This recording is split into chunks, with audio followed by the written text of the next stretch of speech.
안녕하세요. 책사랑방입니다. 오늘도 반갑습니다. 오늘은 현실을 바꾸는 내면의 비밀, 내 인생의 날개를 펼쳐라. 지은이 이영현, 펴낸 곳은 레츠북입니다. 지은이 이영현, 호오포노포노로 시작한 내적 정화와 소통 과정을 10여 년 이상 실천해 왔으며 ABH 미국 최면치료협회에 인증된 최면 트레이너이다. 오랜 정화와 소통 과정에서 획득한 통찰과 내적 메시지들에 기반하여 누구나 할 수 있는 정화와 소통에 대한 실질적인 실천법을 대중들에게 공유하고 있으며 현재 정화와 소통에 대한 강의 활동과 최면 상담 활동을 병행하고 있다.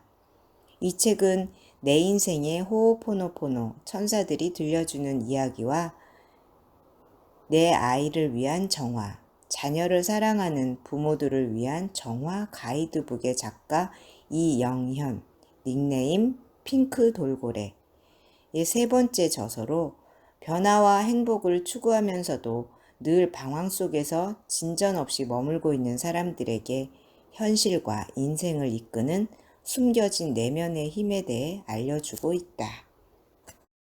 프롤로그 1. 시크릿이 맺어준 인연 호오포노포노. 오래전에 어느 날 아침 인터넷으로 주문한 책 한 권이 도착했습니다. 이 책은 그의 신간으로 소개되었던 그 이름도 낯선 호오포노포노의 비밀이라는 책이었습니다. 호오포노포노? 도대체 그게 뭐지?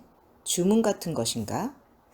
원하는 것을 이룰 수 있다는 시크릿이란 책에 자극받고 열심히 실천을 해보았지만 제대로 되지 않아 실망하고 있던 저에게 이 책이라면 부족한 그 무언가를 채워줄지도 모른다는 막연한 기대감으로 사게 된 책입니다. 그리고 이 책의 공동 저자 중에 한 명이 시크릿 영화로 유명해진 조 바이텔이라는 사실에 더 신뢰가 가기도 했습니다. 책 속에 소개된 호오포노포노를 간략하게 표현한다면 다음과 같습니다. 호오포노포노란 고대 하와이인들의 문제 해결법이라고 합니다. 현실의 문제를 일으키고 있는 내부의 기억 및 에너지를 바로 잡음으로써 그 문제를 해결할 수 있다는 것입니다. 실제로 호오라는 뜻은 하와이어로 원인이라는 것이고 포노포노라는 단어의 뜻은 하와이어로 바로잡다, 완벽함이라는 뜻이랍니다. 그리고 이 책에 등장하는 호오포노포노의 주인공 휴렌 박사님은 이 개념으로 일생 수많은 사람들을 정화하고 치유하고 계셨습니다.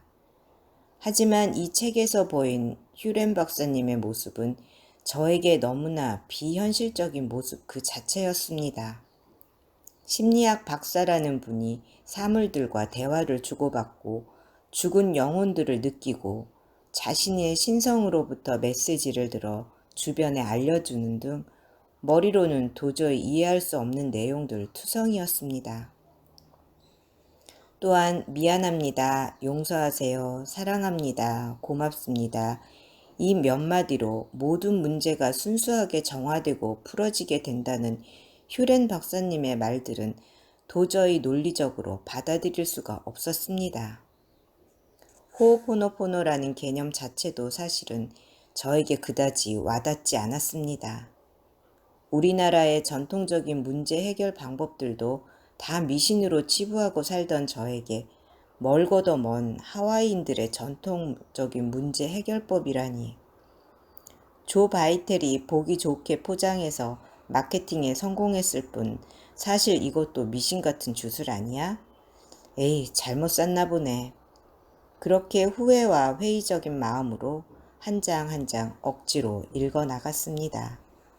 사실 그 당시에는 휴렌 박사라는 사람보다는 자기계발 분야에서 화려한 활동을 하고 있었던 조 바이텔이라는 사람에게 더 신뢰를 가지고 책에 나오는 정화라는 것을 하기 시작했었던 것 같습니다.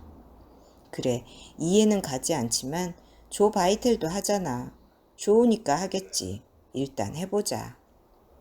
정말 어색하기 짝이 없는 정화가 된다는 그 네 마디 말들을 억지로 몇 번씩 해보면서 하루하루를 보내던 중 휴렌 박사님이 우리나라에서 세미나를 하신다는 소식을 우연히 듣게 되었습니다.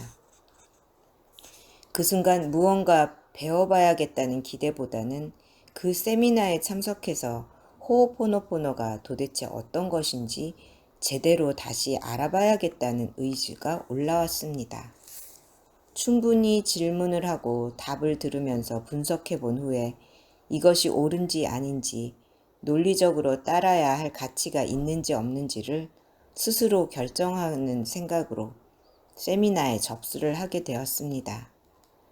세미나에 참석하기 며칠 전 생생한 꿈 하나를 꾸게 되었습니다. 넓고 깨끗한 물에 너무 예쁜 돌고래 몇 마리들이 놀고 있는 것입니다. 그리고 곧 그 돌고래들은 저에게 다가와 같이 놀자는 듯이 뺨을 비비고 붙여서는 애교를 부리는 것입니다. 그때 멀찌감치 서 있던 남자가 저를 향해 소리쳤습니다. 돌고래들이 당신을 아주 좋아하네요. 함께 하고 싶은가 봅니다. 그렇게 꿈에서 깬 후에도 한동안 그 돌고래들의 순수하고 맑은 모습이 눈앞에서 사라지지 않고 맴돌았습니다. 그 꿈을 계기로 제 인생의 두 번째 이름이 된 핑크 돌고래라는 온라인상의 닉네임이 만들어지게 되었습니다. 세미나 중 휴렌 박사님을 향한 사람들의 질문은 끝이 없었습니다. 하지만 휴렌 박사님의 답은 늘 한결같았습니다. 그 질문을 정화하세요. 그것 또한 사랑하세요. 휴렌 박사님의 그런 모습을 보면서 저는 질문 자체를 포기할 수밖에 없었습니다. 준비해갔던 수많은 저의 논리적인 질문들에 대해서 휴렌 박사님은 또다시 정화하세요 라고 말할 것이 분명했기 때문입니다. 세미나에서 논리적이고 명확한 답을 찾을 것이라는 저의 기대는 곧 실망감으로 변해가고 있었습니다. 그렇게 속으로 수많은 질문들과 기대감들을 삭히며 앉아있던 찰나 휴렌 박사님이 갑자기 제 앞으로 오시더니 강한 어조와 눈빛으로 말씀하시는 것입니다. 통역해주는 분의 말씀은 이러했습니다. 당신 주변 사람들의 질문들을 정화하지 않고 지금 뭐하고 있는 거예요? 당신 주변에서 더 이상 질문이 나오지 않도록 당신이 책임지고 정화하십시오. 당신은 그럴 능력이 있습니다. 순간 너무 놀라고 당황스러워서 얼굴이 빨갛게 달아올랐습니다. 얌전하게 앉아서 수업을 잘 듣고 있는 내가 왜 이런 호통을 갑작스럽게 들어야 하는지 황당한 감정이 밀려들더니 곧 마음속 깊은 곳에서 또 다른 종류의 감정이 올라왔습니다. 그 감정은 확신에 찬 듯 강하게 외쳤습니다. 나는 정화를 해야 하는구나. 내가 그런 능력이 있다고? 그럼 까짓건 제대로 한번 해보자. 그 쉬는 시간마다 제 주변 분들이 저에게 몰려와서 질문을 하기 시작했습니다. 휴렌 박사님의 말씀을 듣고는 제가 박사님 대신 질문에 답을 해줄 것이라고 오해들을 하셨던 것 같습니다. 휴렌 박사님이 어떤 의미로 저에게 그런 말씀을 하셨는지는 모릅니다. 사실 특별한 의미가 없을지도 모릅니다. 모두에게 하고 싶은 말씀이셨을 겁니다. 하지만 칭찬은 고래도 춤추게 한다고들 하죠. 의심 가득한 마음으로 세미나에 참석했던 저는 그날 이후 춤추는 고래가 되어 정말 열심히 정화와 소통에 매달리기 시작했습니다. 지금 그 당시의 저를 돌이켜보면 웃음이 날 뿐입니다만 어찌되었든 호오포노포노도 정화와 소통이라는 길도 저의 잠재의식 케오라와의 만남도 모든 것이 저에게는 운명이었던 것 같습니다. 프롤로그 2. 안녕, 나의 케오라. 휴렌 박사님의 세미나를 듣고 온 후 본격적으로 내면과의 소통을 시작하게 되었습니다. 우선 제 내면을 향해 케오라라는 이름을 지어주었습니다. 케오라는 하와이어로 생명이라는 뜻입니다. 그리고 세미나 중에 박사님께서 제안해 주신 이름 2가지 중에 하나입니다. 사실 이름은 내가 원하는 무엇으로도 부를 수 있습니다. 소통의 진짜 의미는 나를 향해 초점을 맞추고 교감하는 것에 있습니다. 케오라, 안녕? 제 내면을 향해 멋쩍게 던진 첫 마디였습니다. 그때는 몰랐습니다. 저 인사가 제 인생을 송두리째 바꿔놓게 될 줄 말입니다. 그렇게 저는 제 내면의 존재인 케오라를 만나게 되었습니다. 내면을 향한 소통은 재미있기도 하고 낯설기도 했습니다. 나 자신을 향해 말을 걸어주고 질문을 하고 내 안에서 답을 듣고 그 과정에서 때로는 내 기대감과 욕심으로부터 답을 듣기도 하고 때로는 순수한 잠재의식의 영감으로부터 답을 듣기도 했습니다. 저는 소통을 곧잘 하다가도 이게 도대체 무슨 짓이람? 이러는 생각에 포기했다가 다시 하기를 수십 번 반복하면서 그렇게 10여 년이라는 시간이 흘렀습니다. 저는 케오라를 저의 잠재의식이라고 부릅니다.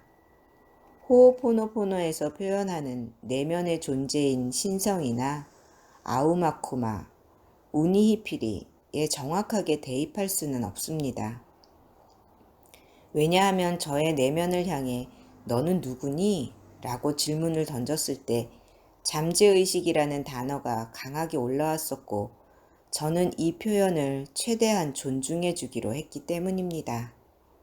사실 솔직하게 고백하자면 호오포노포노식의 단어 자체가 어려워서 의식적으로 딱히 와닿지는 않았었습니다. 어쩌면 제 의식 차원에서 저의 내면을 향해 어려운 단어를 대입시키는 대신 알아듣기 쉬운 단어를 원했던 것인지도 모릅니다. 어찌되었든 제가 말하는 잠재의식이라는 부분을 두고 어떤 곳에서는 내 안의 신성이라고도 할 수 있고 영혼이라고도 표현할 수도 있으며 또 어떤 곳에서는 참나, 나의 본질이라고도 표현할 수도 있을 겁니다. 하지만 저는 제 내면 깊은 곳에 또 다른 나인 케오라를 처음에 올라온 표현대로 잠재의식이라고 부릅니다. 여러분들 또한 여러분들 안에 존재하는 한계 없는 순수한 이 부분을 자신만의 친숙한 단어를 사용해 얼마든지 정의하고 부를 수 있습니다. 중요한 것은 표현이 아닙니다. 그것이 우리 인생에 가지는 의미입니다. 맞붙여 필자가 말하고 있는 잠재의식이라는 존재는 모든 사람들 속에 있는 각각의 영혼의 존재이며 다만 사람들이 자신의 본질을 무시하거나 미처 알아차리지 못하고 있을 뿐입니다. 케오라, 우리의 영혼, 순수하고 무한한 나의 부분, 잠재의식 깊은 곳에 또 다른 나, 이 존재는 우리의 모든 정보를 완벽하게 알고 있으며 우리 인생의 중요한 키를 쥐고 있는 핵심입니다. 흔히들 표현하는 내 안에 잠자는 거인을 깨워라 에서의 무한한 힘을 지닌 내 안의 거인인 것입니다.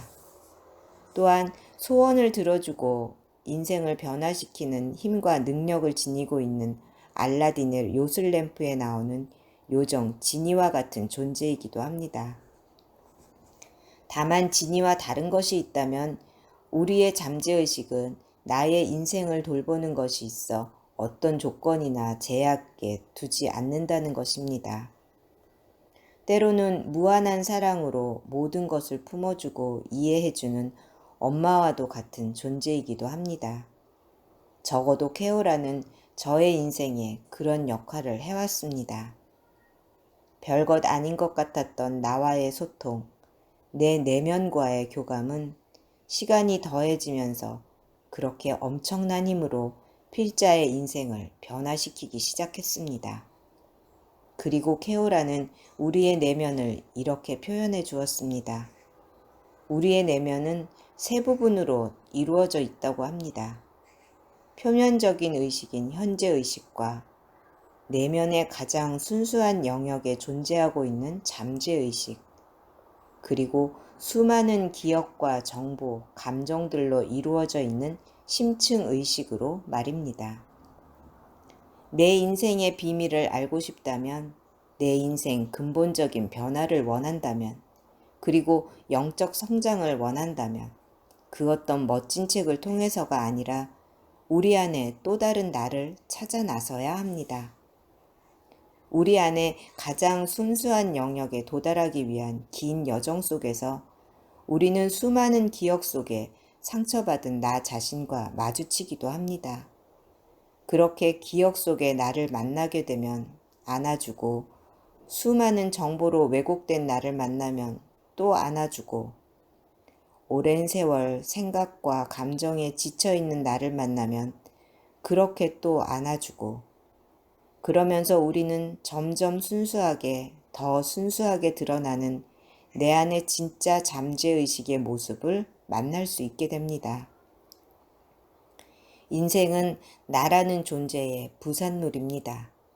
나라는 존재가 없으면 나의 인생도 함께 사라집니다.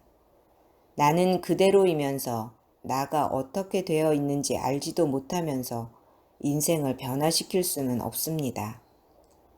모든 변화의 시작은 나를 알아가는 것, 나를 찾아가는 것으로부터 시작입니다. 그리고 나를 알아가는 과정이 바로 정화와 소통의 길입니다. 이 책은 크게 세 부분으로 나누어져 있습니다. 1장은 필자의 첫 번째 책인 내 인생의 호오포노포노, 천사들이 들려주는 이야기와 비슷한 형태의 단편적인 내용들 위주로 구성되어 있습니다.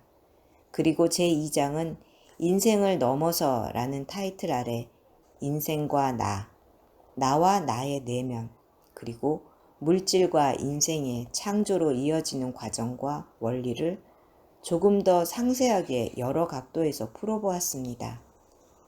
제3장은 정화와 소통의 길에서 만난 선물, 최면이라는 타이틀 아래 필자가 최면을 정화와 소통에 어떻게 활용하고 있는지에 대한 부분을 전혀 어렵지 않게 최대한 쉽고 재미있게 소개하고 있습니다. 그리고 저의 내면에서 올라왔던 케오라의 메시지들을 표현하는 데 있어 독자들의 이해를 돕기 위해 대화체로 풀어놓았습니다. 내면의 교감은 대부분 강한 느낌입니다. 그 느낌을 글이라는 틀로 표현하는 데 있어 한계가 있을 수밖에 없었음을 양해 부탁드립니다. 필자가 이 책을 읽는 독자들에게 바라는 것은 단 하나입니다. 여러분들이 여러분 인생의 진짜 주인이 되기를 바라는 것입니다. 그 자리를 스스로 인정하는 순간 여러분의 인생에는 비로소 날개가 펼쳐지게 될 것입니다. 삶은 윤회한다고들 하지만 이 이름으로 살아가는 인생은 이번뿐입니다.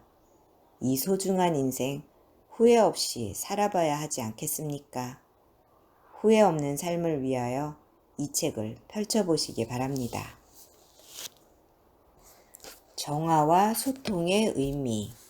호오포노포노로부터 시작된 정화와 소통이라는 개념은 이제 필자의 인생에 있어 중심축이 되었습니다. 정화라는 말은 말 그대로 청소, 클리닝입니다. 인생에 막대한 영향을 주고 있는 내부의 자원을 청소하는 것입니다. 나의 정체성과 성격을 형성시킨 내부의 신념과 나아가 인생을 만들어내고 있는 내부의 자원을 청소함으로써 자연스럽고 편안한 인생을 만들어갈 수 있게 됩니다. 그리고 내가 바라보고 있는 세상의 질을 결정하고 있는 내부의 필터인 생각과 감정들을 정화함으로써 고요하고 평화로운 인생을 살아갈 수 있게 됩니다. 소통이라는 것은 나 자신, 내 인생과의 교감을 말합니다. 모든 갈등은 단절로부터 시작됩니다. 내 인생인데도 내가 모르는 것으로부터, 그리고 내 기억, 생각, 감정인데도 내가 조절할 수 없는 것으로부터 인생의 갈등은 시작됩니다. 내 안에서 진짜 나를 보지 못하고 믿지 못하는 단절로부터 의식적인 힘겨움은 시작됩니다. 소통은 이렇게 단절되어 왔던 나와 나의 인생, 그리고 나와 나의 내부를 서로 연결시켜 오해를 풀고 사이좋게 만들어줍니다. 제대로 몰랐기 때문에 오해할 수밖에 없었던, 그래서 서로 늘 힘겹게 버티고 치열하게 싸워왔던 내 인생과 교감하기 시작하면서 비로소 인생과 하나가 되어 사이좋게 유유히 흘러갈 수 있게 됩니다. 제대로 몰랐기 때문에 오해할 수밖에 없었던, 그래서 늘 작고 초라하게만 느껴지던 내 자신과 진정으로 교감하기 시작하면서 비로소 현명하고 지혜로운 진짜 나의 모습을 찾아가기 시작합니다. 이렇게 필자에게 정화와 소통은 인생이라는 여행의 길에 없어서는 안 될 지도, 안내서와 같은 존재가 되었습니다. 물론 지도나 안내서가 없어도 여행은 가능합니다. 하지만 지도 없이 목적지만 정해놓고 방황하던 긴 세월에 지쳐버린 필자는 더 이상 정화와 소통이 없는 인생은 감히 상상도 할 수 없게 되었습니다. 인생이라는 지도를 펼쳐놓고 전체의 모습이 어떻게 생겼는지, 어디를 향해서 가야 가장 유리할지, 지금 내가 서 있는 곳이 어디쯤인지, 그리고 최종 목적지는 어디인지에 대해서 알게 되면서 필자는 스스로 인생의 가이드가 될 수 있었습니다. 또한 나라는 안내서를 펼쳐놓고 내 모습을 제대로 보기 시작하면서 어떤 부분을 어떻게 변화시켜 나가야 할지 답과 힌트들을 얻게 되었습니다. 정화와 소통은 특정한 테크닉을 뜻하는 것이 아닙니다. 인간이 성장해 나가는 데 있어서, 그리고 진화해 나가는 데 있어서 반드시 거쳐야 할 과정입니다. 또한 인생이라는 것을 마스터하고 변화시키기 위해서, 나 자신의 전문가가 되기 위해서 반드시 거쳐야 할 과정입니다. 나의 기억과 자원들을 깨끗하게 정화하지 않으면서 인생을 변화시킨다는 것은 사실상 불가능합니다. 마치 이미 수많은 그림들로 가득 차 있는 스케치북에 보이지 않는 연필로 무언가를 그려 넣는 것과 같이 무의미합니다. 내 뜻대로 내 인생을 변화시켜 나가기 위해서는 정화라는 작업이 먼저 되어져야 합니다. 나의 내면이 깨끗하고 맑아져야 내 자신도 내 인생도 제대로 볼 수 있으며, 동시에 내가 원하는 인생의 그림 또한 선명하게 그려 넣을 수 있게 됩니다. 내 자신과 내 인생과 등을 돌리고 외부를 바라보고 있으면서 온전히 성장하고 진화할 수 있다는 것은 모순입니다. 진정한 성장은 나 자신을 제대로 보기 시작하고 내 인생을 제대로 알기 시작하는 것으로부터 시작합니다. 다시 말해, 내 자신, 내 인생과 진정으로 소통하기 시작할 때 외부로만 향하고 있던 의식의 초점을 나에게 온전히 맞추어 교감하기 시작할 때 우리의 성장은 비로소 빛을 발하게 됩니다. 정화를 위한 테크닉, 자신과의 소통을 위한 테크닉은 아주 많이 존재합니다. 필자가 이 책에서 강조하고 싶은 것은 하나의 테크닉이 아닙니다. 수많은 자기계발에 관련된 테크닉들을 접하기 이전에 정화와 소통이라는 인생의 중심축을 먼저 잡으시기를 바랍니다. 내가 하고 있는 공부가, 내가 열심히 시도해보고 있는 여러 테크닉들이 가지는 의미가 진정 무엇이고 어떤 원리인지, 그리고 내가 그것을 하는 궁극적인 목적이 무엇인지 중심을 먼저 잡으셔야 진정한 나의 것으로 소화가 가능하게 됩니다. 마치 어려운 수학 공식을 익히기 전에 먼저 숫자와 연산이라는 개념을 확실히 잡아야 하는 것과 같습니다.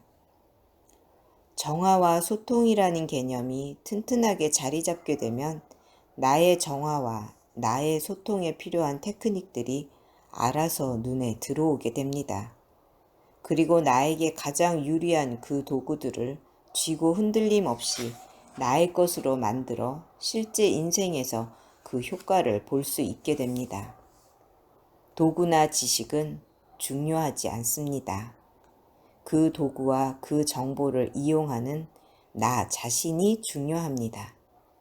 현명하고 지혜로운 사람은 하찮은 도구, 별 볼 일 없는 정보 하나만으로도 인생의 큰 변화를 끌어낼 줄 압니다.